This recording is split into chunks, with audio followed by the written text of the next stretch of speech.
Getting their money's worth.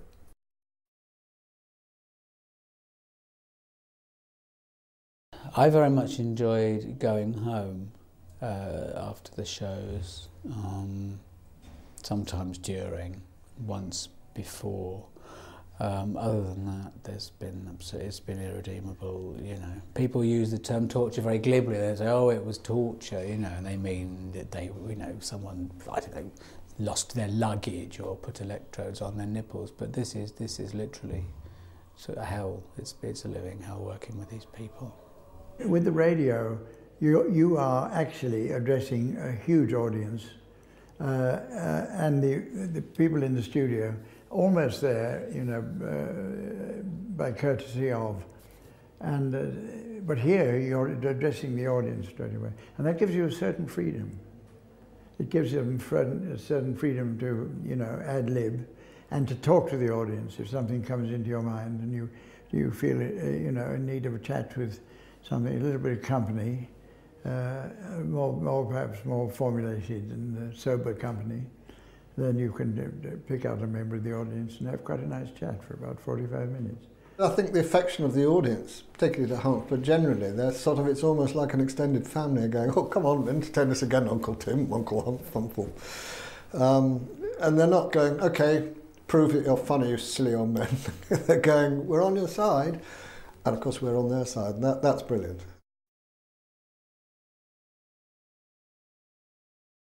They keep from me the information as to whether Mrs. Trellish is going to be in the hall or not, so that I don't really know if she has ever been, because it's in response to my request, if she did arrive and came in through the door, they'd all be looking out for her. And there'd be somebody there with a sack or a brown paper bag, and they'd clap it over her head and then turn around 18 times and point her in the wrong direction. But I don't think she knows, because she hasn't yet gathered who I am.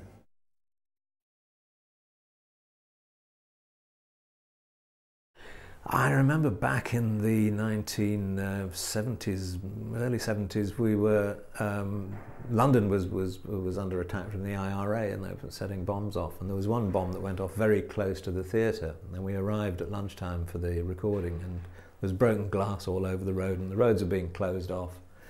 And the head of BBC Radio Light Entertainment, I think, came down to the Paris theatre where we were recording.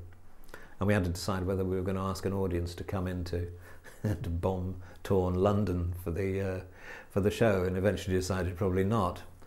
At which point I noticed there was a big black bag in the foyer of the theatre where we were sitting chatting. And I said, whose is that? And everybody said, it's not mine. And the BBC doorkeeper, the early form of security man, said, it's all right, he said, it belongs to a foreign lady, I'm keeping an eye on it for her. So we ran, that was it. We ran for about a mile before we found a taxi and stopped it, and the taxi driver said, where to? I think all of us said, the country. And off we went.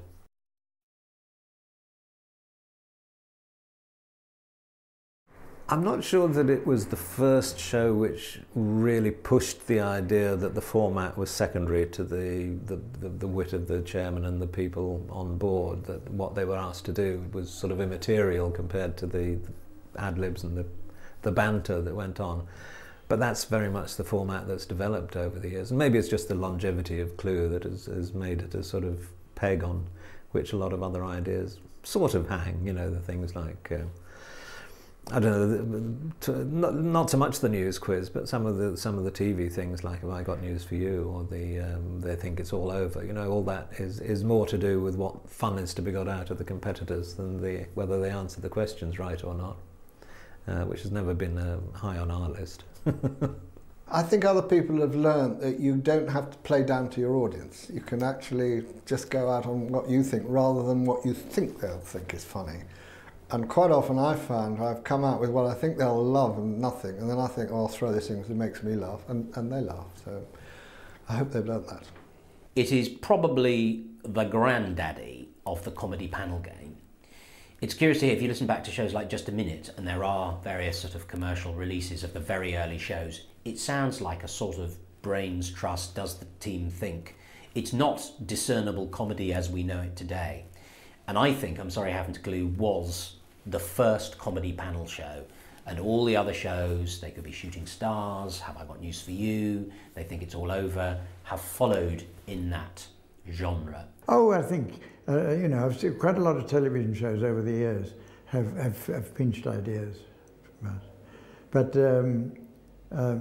we keep on the move, so they can't really, you know, take anything valuable. I think we do it better than them anyway.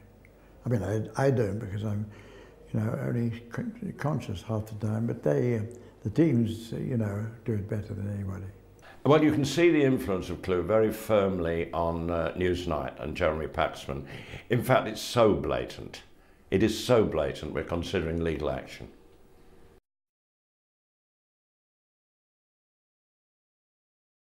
Well, I know that Humph has already been cloned, and there's a lot of them in Brazil working in samba bands at the moment. The others, I guess, will be digitally recreated, or they'll get in younger versions of themselves. I don't see this ever going away. I mean, I just wish that it would.